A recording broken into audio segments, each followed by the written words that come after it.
Assalamualaikum warahmatullahi wabarakatuh. Selamat siang semuanya, salam sejahtera. Perkenalkan kami dari kelompok 10 yang beranggotakan Amalia Annisa dengan NIM 2001624, Muhammad Hilmi Nur dengan NIM 2007094, dan saya Annisa Amalia dengan NIM 2001311. Di sini kami akan mempresentasikan mengenai konsep wawasan Nusantara dan geopolitik otonomi daerah. A. Konsep wawasan Nusantara. 1. Landasan konsep wawasan Nusantara yaitu menganut filosofi dasar geopolitik Indonesia yang mengandung 3 unsur kebangsaan, yaitu 1. Rasa kebangsaan, 2. Paham kebangsaan, dan 3. Semangat kebangsaan. Ketiga unsur ini menyatu secara utuh dan mengkristal dalam Pancasila dan wawasan Nusantara, serta menjadi jiwa bangsa Indonesia dan sekaligus pendorong tercapainya cita-cita proklamasi sebagaimana yang diamanatkan oleh pembukaan Undang-Undang Dasar 1945. Wawasan Nusantara atau Wasantra merupakan prasyarat terwujudnya cita-cita nasional, yaitu terbentuknya negara Indonesia yang merdeka, bersatu, berdaulat, adil, dan makmur. Konsep wawasan Nusantara merupakan konsepsi nasional yang bersifat filosofis, yang mana memiliki visi jauh ke depan, suatu konsepsi yang dijadikan pedoman dan rambu-rambu, serta dorongan dan motif bangsa Indonesia dalam pencapaian tujuan nasional dan dijadikan sebagai landasan visional.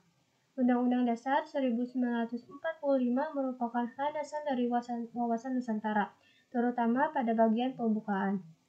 Nilai-nilai yang terkandung dalam pembukaan Undang-Undang Dasar 1945 dan Pancasila yaitu 1. Penghayatan dan hakikat harkat martabat bangsa yang harus dipertahankan, 2. Kesepakatan dan cita-cita nasional, 3. Kebulatan tekad untuk mencapai tujuan nasional, 4. Mempertahankan dan memperjuangkan kepentingan nasional, dan yang kelima yaitu kesepakatan tentang pencapaian tujuan nasional.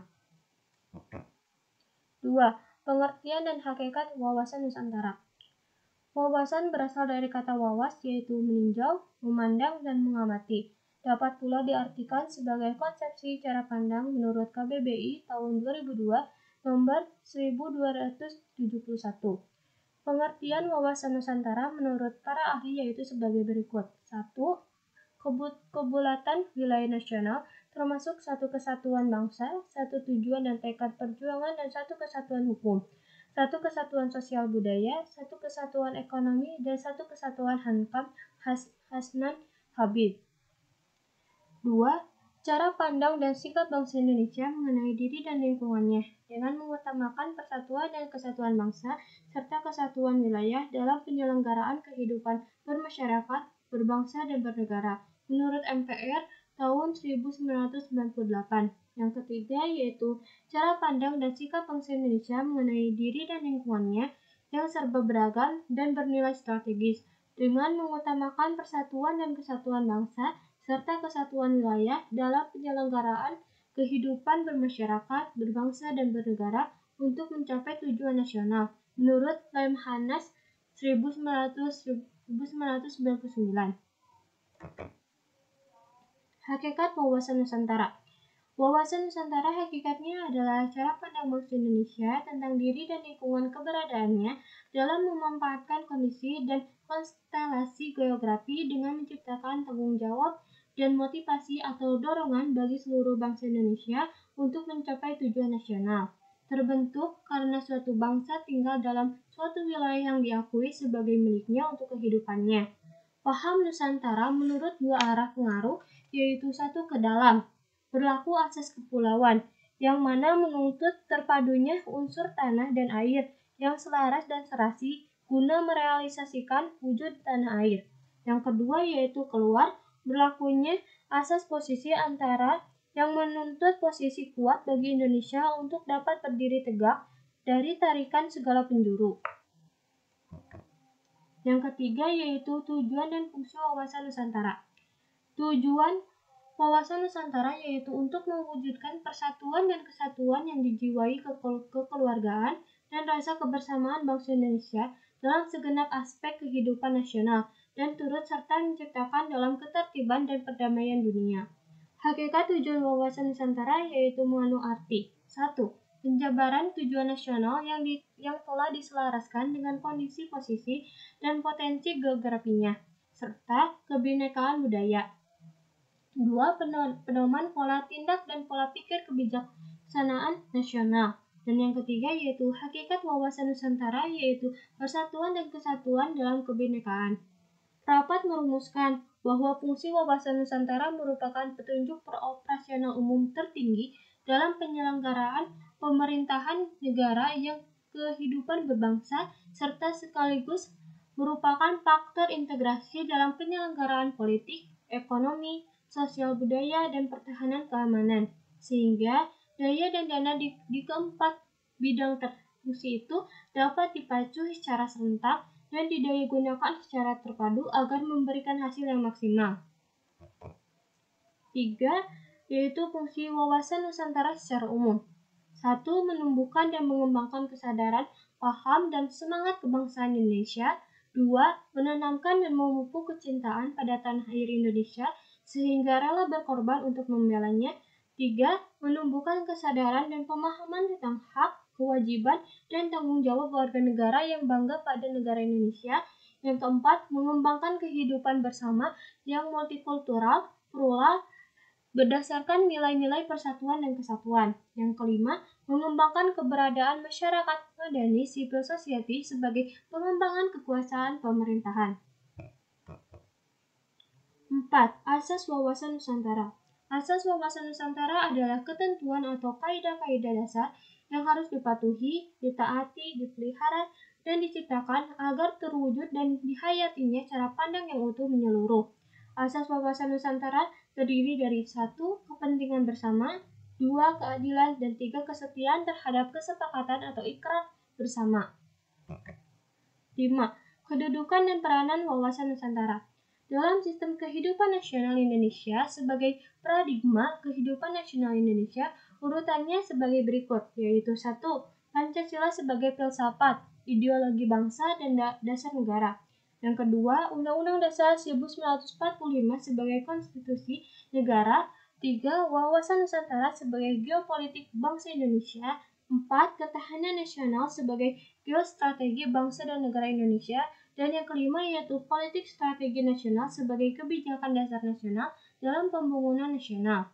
Peranan wawasan Nusantara yaitu 1. Mewujudkan serta memelihara persatuan dan kesatuan serasi dan selaras segenap aspek kehidupan nasional. 2. Menumbuhkan rasa tanggung jawab atau pemanfaatan lingkungannya. Yang ketiga, menegakkan kekuasaan guna melindungi kepentingan nasional. 4. Merentangkan hubungan internasional dalam upaya ikut menegakkan perdamaian. Dan yang kelima yaitu wajah Nusantara. Kedudukan wawasan Nusantara ialah sebagai ajaran dalam kehidupan bermasyarakat, berbangsa, dan bernegara untuk menyikapi realita kehidupan bangsa Indonesia.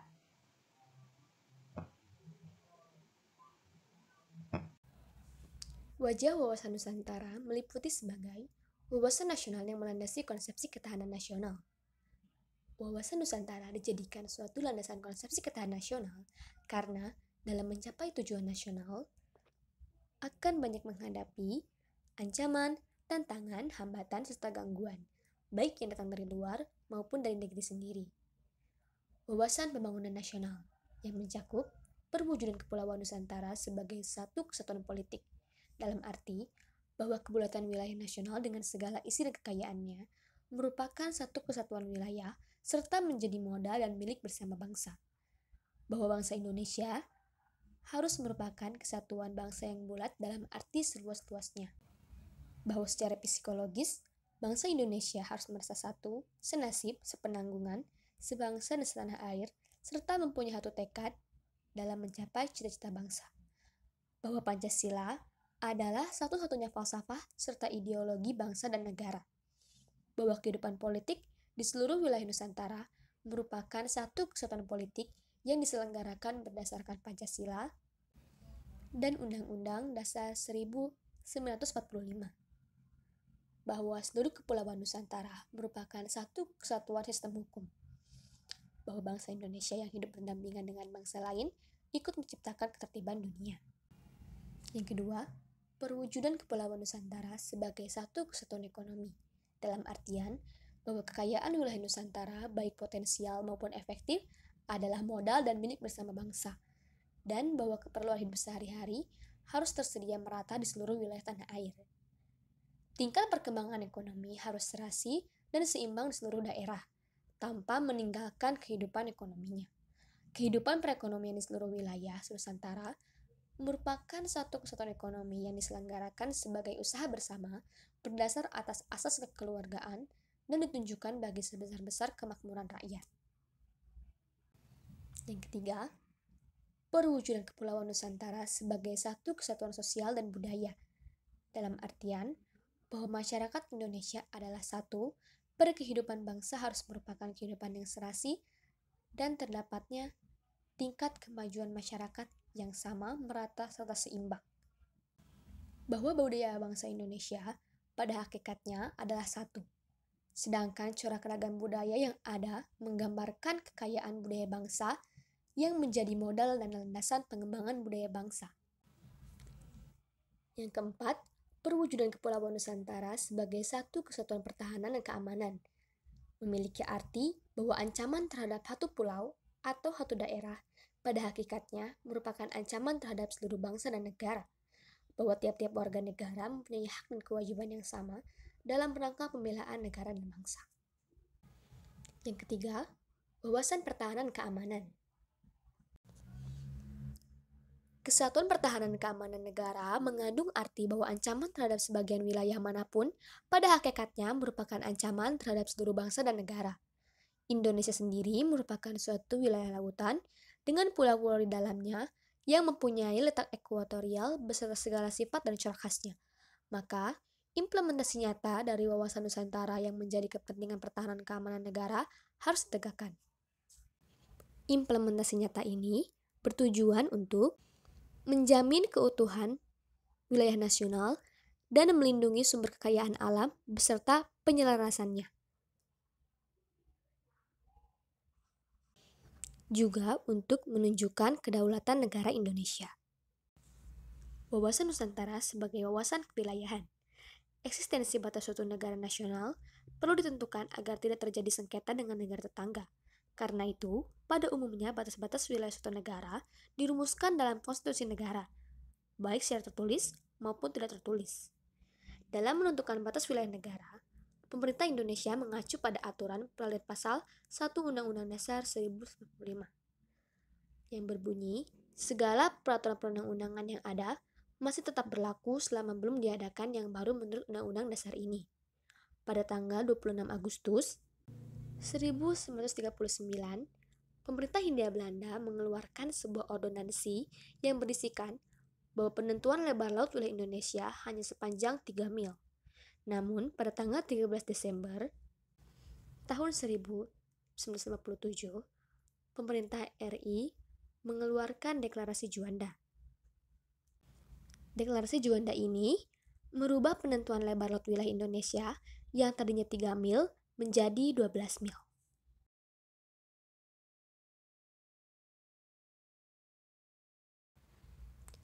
Hakikat otonomi daerah. Berdasarkan Undang-Undang Nomor 32 Tahun 2004 tentang Pemerintahan Daerah, otonomi daerah merupakan hak, wewenang, dan kewajiban daerah otonom untuk mengatur dan mengurus sendiri urusan pemerintahan dan kepentingan masyarakat setempat sesuai dengan peraturan perundang-undangan. Daerah otonom merupakan kesatuan masyarakat hukum yang mempunyai batas-batas wilayah yang berwenang mengatur dan mengurus urusan pemerintahan dan kepentingan masyarakat setempat menurut prakarsa sendiri berdasarkan aspirasi masyarakat dalam sistem NKRI. Pemerintah daerah merupakan penyelenggara urusan pemerintahan oleh pemerintah daerah DPRD menurut asas otonomi dan tugas pembantuan dengan prinsip otonomi yang seluas-luasnya dalam sistem NKRI. Ada asas-asas dalam mengelola daerah. Asasnya yaitu desentralisasi pelayanan rakyat atau publik. Desentralisasi merupakan power sharing, di mana otonomi daerah ini bertujuan untuk memudahkan pelayanan kepada rakyat atau publik. Yang kedua, dekonsentrasi.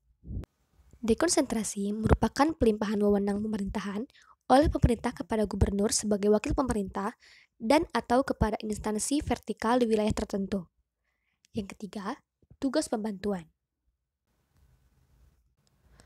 Tugas ini merupakan penugasan dari pemerintah kepada daerah dan atau desa, dari pemerintah provinsi kepada kabupaten atau kota dan atau desa, serta dari pemerintah kabupaten atau kota kepada desa, untuk melaksanakan tugas tertentu.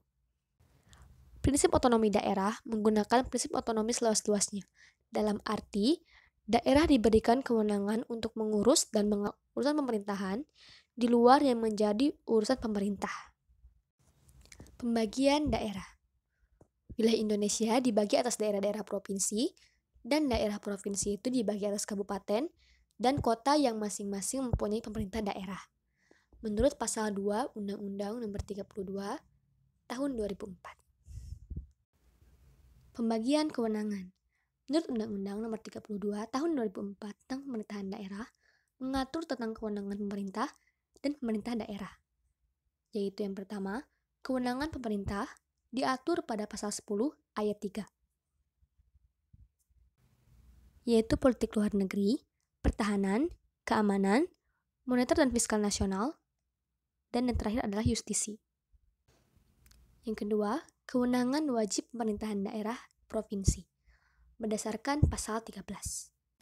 Di antaranya, perencanaan dan pengendalian pembangunan, perencanaan, pemanfaatan, dan pengawasan tata ruang, penyelenggaraan ketertiban umum dan ketentraman masyarakat, penanggulangan masalah sosial lintas kabupaten atau kota, fasilitasi pengembangan koperasi usaha kecil dan menengah termasuk lintas kabupaten atau kota. Yang ketiga, kewenangan pemerintah daerah, kabupaten dan kota berdasarkan pasal 14.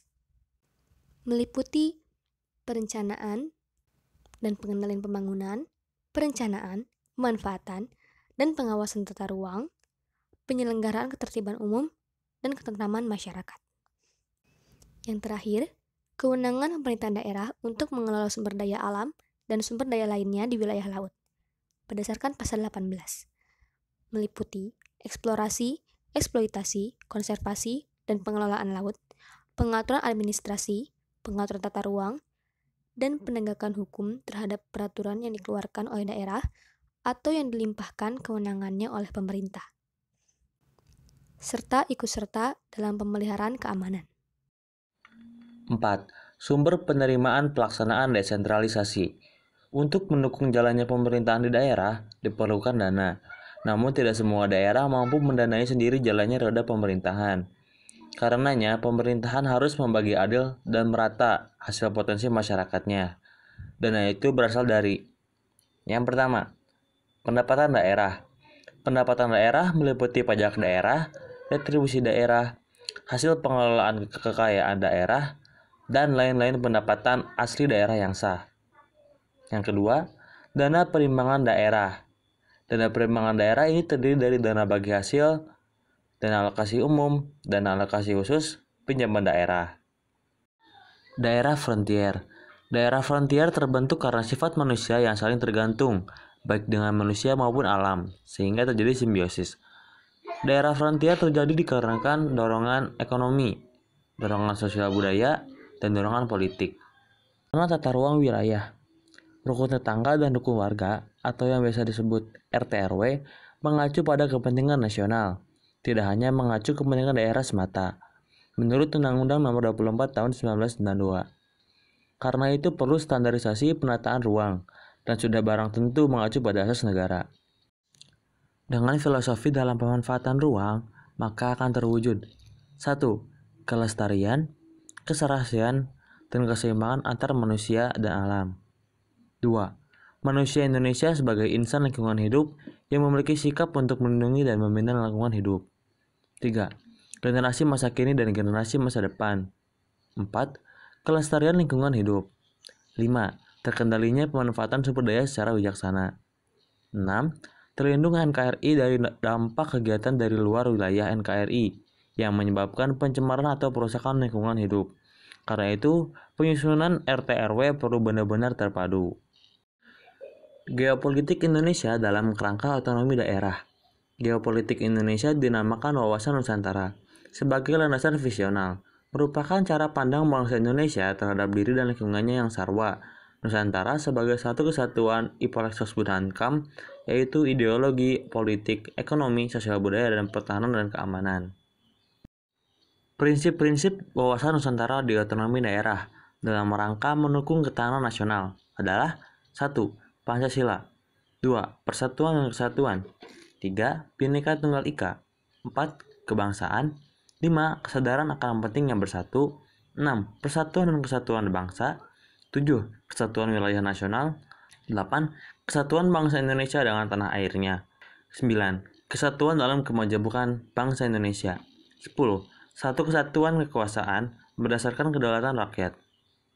Konsep-konsep dasar wawasan Nusantara. 1. Tanah air atau geopolitik adalah konsep untuk mewujudkan kedaulatan bangsa atas tanah airnya dengan memanfaatkan konstelasi geografi Indonesia yang memerlukan wawasan bahari, wawasan dirgantara, dan wawasan benua dalam usaha mencapai tujuan negara Indonesia. 2. Negara kepulauan adalah konsep untuk mempertahankan keutuhan wilayah nasional yang merupakan keutuhan wilayah daratan, perairan, kepulauan, perairan teritorial, dan ruang udara di atasnya, menurut Lemhanas RI 2006. Kondisi pelaksanaan otonomi daerah hingga tahun 2007 dapat dilihat dari konsepsi Astagatra sebagai berikut. 1. Gatra geografi, 2. Gatra demografi, 3. Gatra sumber kekayaan alam, 4. Gatra ideologi, 5. Gatra politik, 6. Gatra ekonomi, 7. Gatra sosial budaya, 8. Gatra pertahanan dan keamanan. Kondisi yang diharapkan dalam penyelenggaraan otonomi daerah yaitu partisipasi rakyat, pelaksanaan pembangunan, dan penyelenggaraan pemerintahan dalam pelaksanaan pembangunan. Demikian presentasi yang bisa kami sampaikan. Mohon maaf atas segala kekurangan dan kesalahan. Terima kasih. Wassalamualaikum warahmatullahi wabarakatuh.